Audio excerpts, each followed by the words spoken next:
The conference room was alive with the hum of polite laughter and murmured updates on quarterly goals. I stood by the coffee station, absently stirring my latte when my phone buzzed in my pocket. Tyler. I expected a quick check-in, maybe a lazy, "How's the trip?" or a half-hearted, "Don't forget to grab dog food." Instead, his voice cut through the line, cold and smug. "I'm divorcing you," he said like he was ordering takeout.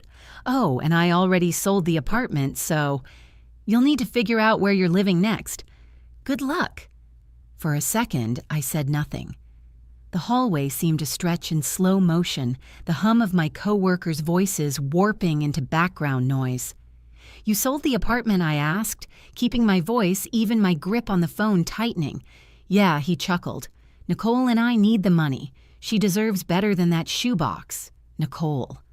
The name hit like a slap, even though deep down I'd already suspected there was someone else.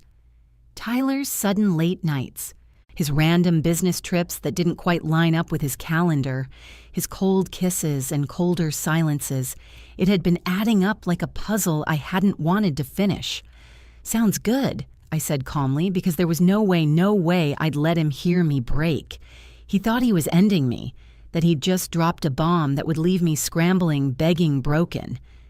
But here's what Tyler didn't know.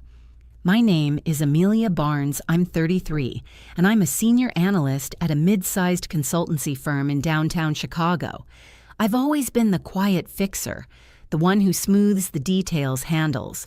The fine print does the invisible work that keeps everything afloat. Tyler never saw that side of me.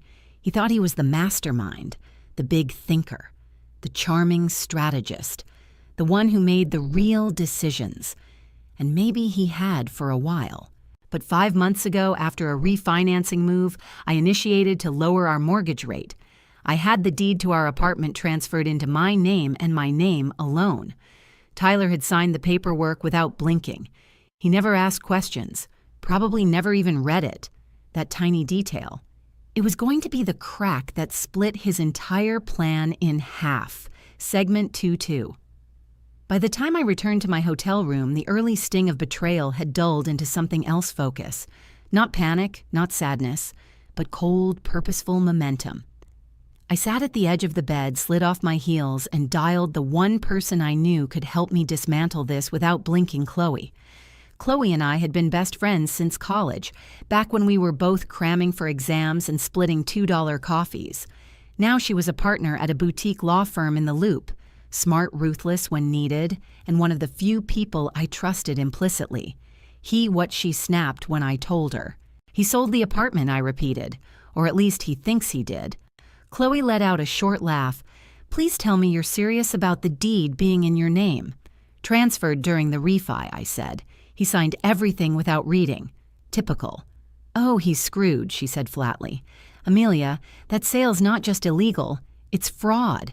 He can't sell property he doesn't own." Those words settled over me like warm armor. Fraud. Not only had Tyler tried to throw me away like trash, he'd done it without even realizing he was breaking the law in the process. "What do we do next?" "I'll notify the buyer immediately," Chloe said. "Then we'll send Tyler a formal letter outlining the situation and the legal consequences if he doesn't back off." I exhaled slowly, setting my phone on the bedspread and staring out at the glittering Chicago skyline beyond the window. It felt surreal. Tyler had tried to walk away with everything: my home, my pride, my peace, and instead, he'd unknowingly set me up for one of the most thorough takedowns I could have imagined. And the best part, he still thought he'd won. Let him. Let him enjoy this final night believing he'd left me with nothing. Because by the time I got home, he'd realize he was the one standing in ashes. The morning I landed back in Chicago, the air felt colder, sharper, as if the city itself knew something big was about to happen. I wheeled my suitcase through baggage claim and called Chloe the second I cleared the exit doors. She picked up on the first ring. "I'm back," I said. "What's our next step?" "We already contacted the buyer," she replied briskly. "They were not pleased. They'd already transferred a deposit and are threatening to sue him, not you. They're also willing to testify that Tyler misrepresented ownership." A small, satisfied smile crept across my face. Good. And the letter sent this morning. I outlined your legal ownership, the invalidity of the sale, and the definition of property fraud in the state of Illinois. He's either stunned, silent, or trying to breathe through the panic. I could almost see him now pacing around trying to make sense of it. Tyler had always believed in his own charm more than the law, but charm can't erase a paper trail. I arrived at our apartment that afternoon, and I say, loosely, it was legally mine, and after this, emotionally, spiritually, and physically, it would be mine too. Everything looked the same at first glance. His favorite leather jacket still slung over the armchair, his scattered tech gear blinking from the corner of the desk, but the air felt different, hollow. It no longer felt like a shared home. It felt like a waiting room before a storm. The storm arrived that evening exactly as I expected. The front door burst open and Tyler walked in like a man on fire. His cheeks were flushed, his eyes wild. In his hand, he waved the printed letter Chloe had sent. "What the hell is this?" he snapped, holding the paper like it had personally insulted him. "You're telling me I can't sell the apartment, it's half mine." "No," I said calmly, arms crossed. "It's not. The deed has been in my name for months. You signed it during the refinance. Remember." He blinked. Once. Twice. His rage flickered into confusion, then quickly snapped back into indignation. "You tricked me." "No," I said. "You just didn't read what you signed, like always." He stood there stunned. Processing. I took the deed from a folder I'd left on the dining table and handed it to him like it was a receipt for a lesson. "This is the document you signed," I said. "You agreed to the transfer of ownership in exchange for the lower mortgage rate. You didn't even ask questions. That's on you." His eyes darted over the page, hands trembling slightly. The confident man who'd sneered through the phone just days ago looked suddenly small. "This doesn't change anything," he snapped, a flash of arrogance returning. "The sale is already in motion. You'll look like a fool when it closes." "It won't close," I said. "The buyer knows the sale is invalid and they're preparing a fraud complaint. You took money for property you don't own." That's when his bravado cracked. He turned away, pacing, muttering. "You don't know what you're doing," he said, voice low now. "You're blowing this out of proportion. You can't just kick me out." I stepped forward, my voice calm but absolute. "Actually, I can. And I will. But I'm giving you a few days to pack. I don't want a scene. You'd throw me out like trash," he whispered, more hurt than angry now. "You did that the moment you made that phone call," I replied. "I'm just taking out the garbage." He opened his mouth, but no sound came out. And then the front door opened again. And in walked Nicole. Tall, glossy, lipsticked confidence with a designer bag slung over one shoulder and entitlement dripping from every word. "Oh, good," she said brightly. "So this is where we'll be staying for a while." I turned to face her, fully heart-pounding, but my voice, smooth as glass. "No," I said. "This is where you won't be staying. Ever." Nicole blinked at me, clearly not used to being told no. She looked around the apartment like it was a showroom floor she'd already purchased. Her manicured fingers slid along the granite countertop, lips pursed in mock appreciation. Tyler stood in the middle, torn between damage control and embarrassment. "Amelia, don't do this in front of her." "No," I said firmly. "This is exactly the time to do it. Because I want her to hear the truth from me, not from whatever nonsense you've fed her." Nicole turned to him confused. "Wait, what is she talking about?" Tyler shot me a warning look, but I wasn't playing by his rules anymore. "He told you he sold this place, didn't he?" I asked, locking eyes with her. "Said it was his apartment and that you'd be moving in together." Nicole nodded slowly, her eyes narrowing. "Yeah." So I gestured to the open deed folder still on the table. "Tyler doesn't own this apartment. I do. The sale he tried to make completely illegal. The buyer's threatening to sue, and Tyler could face fraud charges." Nicole's smile wavered. She looked at Tyler. "You said everything was handled." Tyler tried to laugh it off. It is. She's just making this dramatic. She's upset, obviously. She's not wrong, I cut in. You took money for a property that doesn't belong to you. That's textbook fraud. And you brought her here to play house cute. Nicole stepped back. Are you serious right now, Very? There was a long, tense silence. Nicole turned toward Tyler, her voice sharp now. You told me you sold it, that we had the deposit, that this was your place. You told me it was done. I'm working on it, he stammered. It's complicated. No, I said, stepping forward. It's not. He tried to pull off a sleazy illegal sale and didn't think I'd notice. And now both of you are standing in my home. Nicole looked like she'd been slapped. She stepped back further now, visibly rattled. So there's no apartment, no money. There was never a legal sale, I said. And whatever money Tyler took, he'll have to pay back, probably with interest. Tyler opened his mouth, desperate to explain, but Nicole wasn't listening. She turned to him, her voice rising. You told me we'd be set up. You lied about all of this. I didn't lie, he insisted, though the panic in his voice betrayed him. I just didn't know. You didn't know, she repeated, nearly shrieking. How do you not know who owns your apartment? Nicole shook her head in disbelief, then looked at me one last time, her eyes full of judgment and maybe a flicker of reluctant respect. I'm not doing this, she muttered, grabbing her bag. I'm not getting dragged into your mess. She stormed out without another word. And just like that, Tyler's carefully constructed fantasy cracked wide open. He stood in the middle of the room, stunned shoulders sagging. I walked past him, picked up the folder of divorce papers from the kitchen counter and dropped it onto the coffee table with a soft thud. That I said is your future. I suggest you sign it. You don't have to do this, he whispered. I stared at him, the calm in my voice sharper than any scream. No, Tyler. I want to. Tyler slumped onto the couch, his hands buried in his face. The same couch we'd once picked out together, agonizing over swatches and thread counts like it mattered. Now it felt like nothing more than a stage prop in a life he'd tried to burn to the ground. Amelia. I screwed up, he muttered. I didn't answer right away. I let the silence stretch between us like a chasm. The truth was, I didn't feel the anger anymore, not the kind that boiled and raged. What I felt now was colder, quieter resolve, clarity.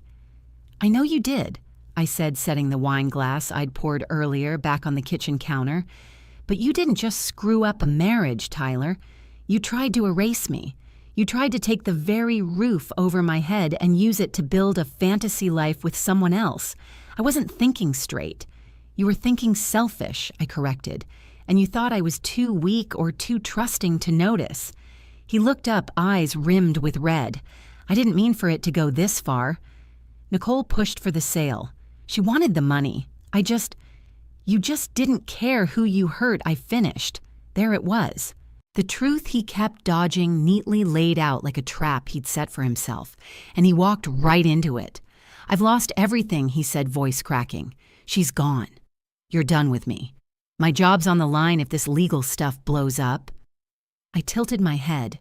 Maybe you should have thought about that before you committed fraud, Tyler. He winced.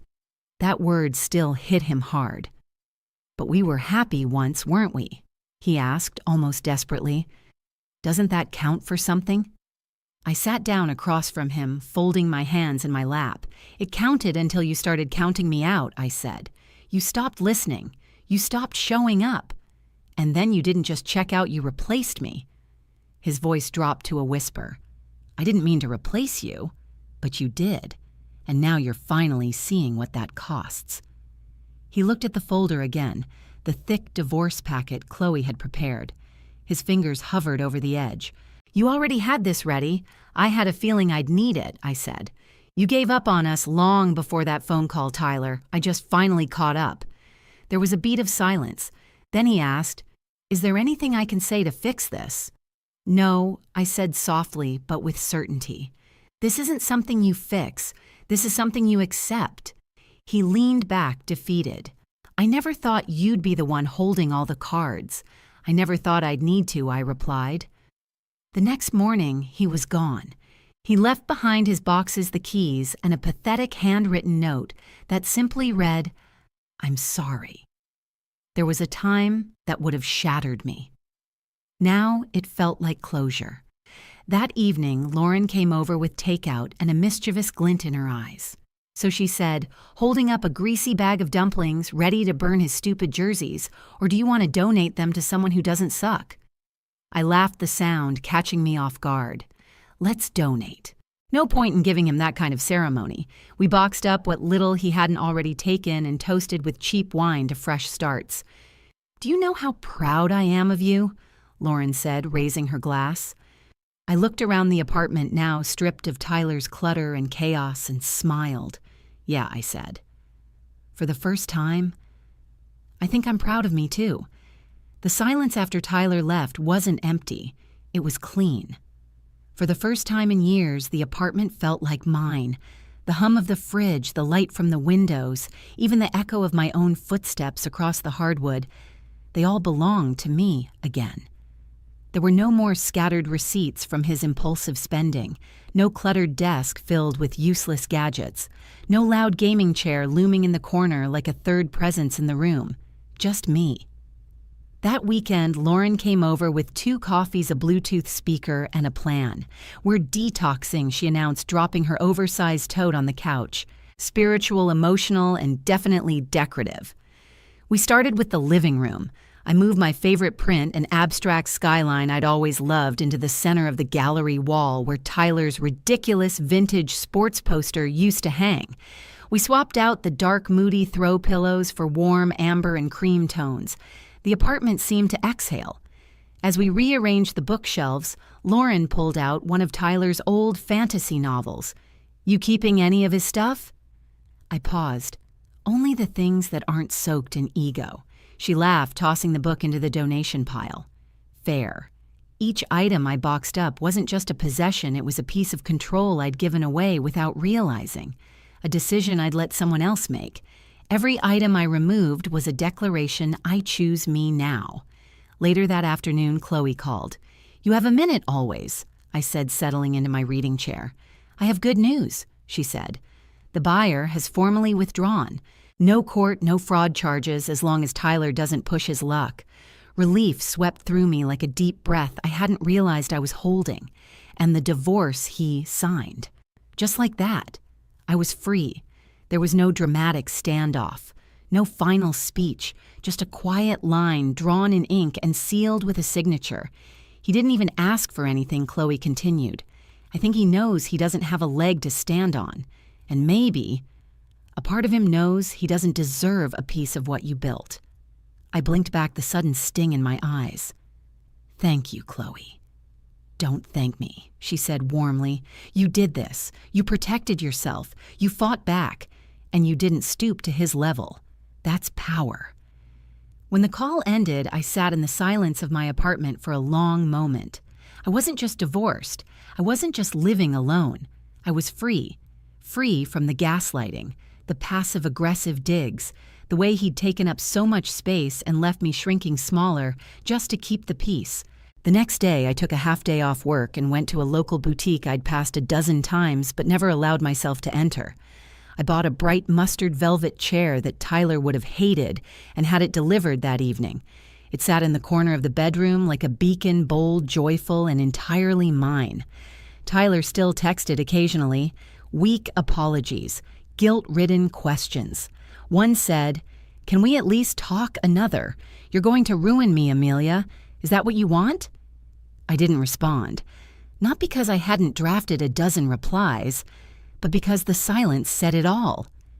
I didn't need to ruin Tyler. He had done that to himself. A month passed, but it felt like a lifetime. The apartment, once a battleground of broken trust and muted arguments, now radiated peace. I didn't do anything drastic, no full-scale renovations, no wild makeovers. But the feeling changed. The light seemed to fall softer across the walls. My steps echoed differently, like the place was listening again, like it belonged to me. I framed one of my own photographs, a shot I'd taken years ago during a solo trip to Lake Michigan, and hung it above the fireplace. Reclaimed space, reclaimed identity. Lauren insisted we celebrate properly. She made reservations at a rooftop bar in River North, one of those trendy spots with string light skyline views and cocktails named after indie films. We clinked glasses beneath the violet dusk. To you, she said, raising her drink. To your glow-up. To your quiet power. To your velvet chair. I laughed, really laughed, and raised mine in return. To freedom. The kind you fight for, not the kind you're handed. She grinned. So you keeping the apartment forever, or is this just chapter 1? I don't know yet, I said honestly. It still holds shadows. But for now, it's mine. And that's enough. Later that night, I sat on the couch with a mug of tea and sifted through a shoebox I hadn't touched since Tyler moved out. Old receipts, trinkets, birthday cards with empty promises. And then there, it was a photo of us. We looked so young, so hopeful. His arm was draped over my shoulders, my smile just slightly too wide like I was trying to prove something. I stared at the photo for a long while, not in longing, but in reflection. We weren't always miserable. There were good years, moments of genuine laughter, dreams once shared, but none of it excused what he became, or how easily he discarded what we built. I slid the photo into an envelope and tucked it deep inside a drawer. Not destroyed, just archived. It didn't deserve to be on display, but I wasn't ready to throw it away either. The next day, I walked through the apartment like I was seeing it for the first time. The kitchen where I'd once made dinners he forgot to eat. The hallway where we'd argued in hushed tones. The bed I used to curl up in, wondering what I'd done wrong. None of it held the same weight now. There was no Tyler here, just me. That evening, as the sun dipped below the skyline, I curled into my mustard velvet chair, a journal on my lap.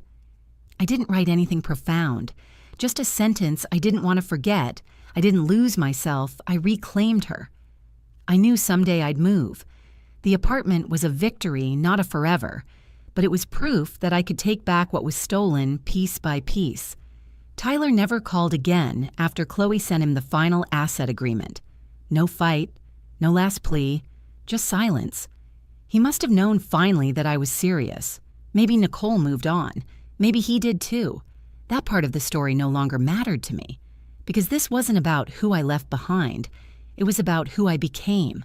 So if you're watching this wondering if you're strong enough to walk away from someone who took everything for granted, let me tell you something. You already are. You just have to take the first step. Have you ever faced betrayal like this? Drop your story in the comments. I'd love to hear how you rose above it. If this resonated with you, share and subscribe for more real stories of justice, resilience, and power.